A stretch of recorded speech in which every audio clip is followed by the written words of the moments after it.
যে যারা হত্যাকারী তাদের পক্ষে রিপোর্ট দিয়েছেন, তার মানে তারা কোনোভাবে এটা জড়িত ছিল। ঢালিউডের তুমুল জনপ্রিয় নায়ক সালমান শাহের মৃত্যুর 29 বছর পর আদালত অবশেষে হত্যা মামলা পরিচালনার নির্দেশ দিয়েছেন। ঢাকা শহরের ষষ্ঠ অতিরিক্ত মহানগর দায়রা জজ জান্নাতুল ফেরদৌস ইবনে হক এই আদেশ দিয়েছেন। মামলাটিকে রমনা থানায় তদন্তের জন্য পাঠানো হয়েছে।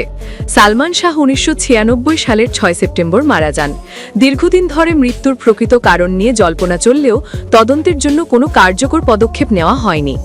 নতুন এই আদেশে সালমান শাহ ওয়ামা আলমগীর কুমকুম রমনা থানায় মামলা করেছেন।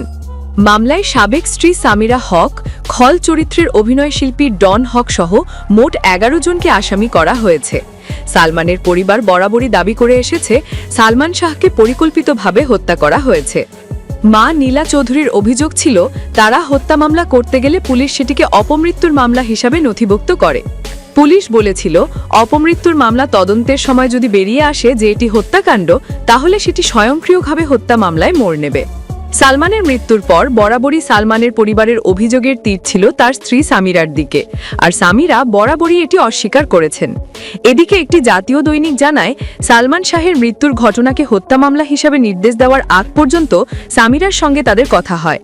এই ঘটনার পর গত 4 দিন সামিরার খোঁজ মিলছে না। সামিরা যে ফোন নম্বর ব্যবহার করতেন তা বন্ধ পাওয়া যাচ্ছে।